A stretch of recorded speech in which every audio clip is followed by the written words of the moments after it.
Welcome to my YouTube channel. मैं हूं सपना सोनी और आज आपके सामने लेकर आई हूं एक नया टॉपिक। जैसा कि आप सभी जानते हैं कि स्कूल्स में बच्चों के क्वार्टरली एग्ज़ाम शुरू हो गए हैं और मुझे आपके कमेंट्स में डिमांड मिली थी कि madam because unless not only but also ये इसका एक वीडियो बना दीजिए। तो चलिए आज के वीडियो में हम सीखने वाले हैं बिकॉज का यूज़ कि बिकॉज का यूज़ हम सेंटेंस में कैसे करें। बच्चों बहुत सरल है बिकॉज का यूज़। चलिए हम आगे बढ़ते हैं। बिकॉज एक कंजंक्शन है जिसका मतलब होता है क्योंकि। बिकॉज का हिंदी अर्थ होता है क्योंकि।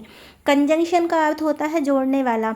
मतलब हमें सेंटेंस को इस तरह से जोड़ना है कि वो एक सेंटेंस दूसरे का कारण बताए या पहला सेंटेंस दूसरे का या दूसरे सेंटेंस में पहले का रीज़न बताया जाए कि ऐसा इसलिए हुआ क्योंकि ऐसा हुआ।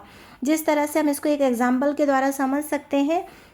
एक एग्जाम्पल है I am happy because I got good mark. मैं खुश हूँ क्योंकि मुझे अच्छे मार्क्स मिले हैं। मुझे अच्छे मार्क्स मिले। इसमें आप खुश क्यों हैं? क्योंकि आपको मार्क्स अच्छे मिले। मतलब आपने बिकॉज को दोनों सेंटेंस से बिकॉज को ऐड किया है दोनों सेंटेंस को ऐड करने के लिए। तो बिकॉज हमारा ऐसा कंजंक्शन बना जिसमें दो सेंटेंस को हमने जोड़ा है एक दूसरे से और एक सेंटेंस का दूसरे सेंटेंस में रीज़न कारण बताया जा रहा है। बिल्कुल सरल होता है। बिकॉज का यूज हम वैसे शुरू के सेंटेंस शुरू में स्टार्टिंग में भी कर सकते हैं, पर अधिकांश बहुत ज़्यादा आपके जो सेंटेंस आते हैं बच्चों एग्ज़ाम में उनको आपको दो सेंटेंस के बीच में ही बिकॉज का यूज़ करना है। क्योंकि जब आपको बिकॉज के सेंटेंस एग्ज़ाम में दिए जाएंगे तो एग्जामिनर आपको सेंटेंस ही ऐसे देगा।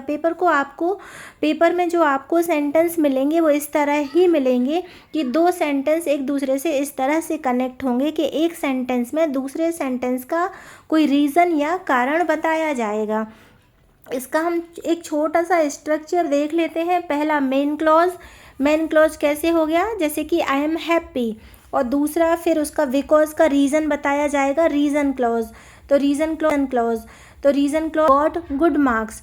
इसमें आपने देखा कि मैं खुश हूँ क्योंकि आई गॉट गुड मार्क्स क्योंकि मुझे अच्छे मार्क्स मिले हैं। तो इस तरह से पहले सेंटेंस में मैं खुश हूँ आई एम हैप्पी बिकॉज से हमने इसको जोड़ दिया आई गॉट गुड मार्क्स। मैं खुश हूँ क्योंकि मुझे अच्छे मार्क्स मिले। इस तरह से आपके जो सेंटेंस होते हैं वो रीज़न बताते हैं। बिकॉज को हम दो सेंटेंस के बीच में यूज़ करते हैं। जैसे कि एक दूसरा एग्जाम्पल हम देख लेते हैं। Because it was raining we stayed at home. अब देखिए इसमें हमने जो बिकॉज का यूज़ किया है वो स्टार्टिंग में सेंटेंस के शुरू में किया है। क्योंकि बारिश हो रही थी हम घर पर रहें। मतलब बिकॉज इट वॉज रेनिंग क्योंकि बारिश हो रही थी वी स्टेड एट होम इसलिए हम घर पर रुके या घर पर रहे। इस तरह से बिकॉज का यूज़ हम शुरू में भी कर सकते हैं और इसके कुछ एग्जांपल्स जो हम डेली लाइफ में यूज़ करते हैं वो भी देख सकते हैं। She is crying because she lost her toy. वह रो रही है क्योंकि उसने अपना खिलौना खो दिया है, उसने अपना खिलौना गुमा दिया है। मतलब शी इज़ क्राइंग यह अपने आप में एक क्लॉज है। शी लॉस्ट हर टॉय ये भी एक क्लॉज है। दो क्लॉज को हमने बिकॉज से जोड़ा क्योंकि दोनों एक दूसरे से इस तरह से कनेक्ट हो रहे थे कि दोनों किसी न किसी एक सेंटेंस में दूसरे सेंटेंस का कोई कारण बताया गया था कि शी इज़ क्राइंग वह रो रही थी क्योंकि उसने अपना खिलौना शी लॉस्ट हर टॉय खो दिया था। इस तरह से हम दो सेंटेंस के बीच में बिकॉज का यूज़ करते हैं। शुरू में स्टार्टिंग में भी हम बिकॉज का यूज़ कर सकते हैं और इसका दूसरा एग्जाम्पल भी हम देख सकते हैं। I didn't go to school because I was ill. मैं स्कूल नहीं गया क्योंकि मैं बीमार था। तो इस तरह से आप बता रहे हैं कि मैं स्कूल नहीं गया। I didn't go to school ये आपका एक क्लॉज हो गया। दूसरा क्लॉज है आई वॉज इल। अब इन दोनों को जब हमने कंजंक्शन से जोड़ा, कंजंक्शन हमारा क्या हुआ? बिकॉज। तो हमने दो सेंटेंस के बीच में बिकॉज को रख दिया। दूसरा सेंटेंस हम देखते हैं। They are late because the bus broke down. वे लेट है क्योंकि बस खराब हो गई थी। दे आर लेट तो अपने आप में एक क्लॉज हो गया। दूसरा क्लॉज है द बस ब्रोक डाउन क्योंकि बस खराब हो गई थी।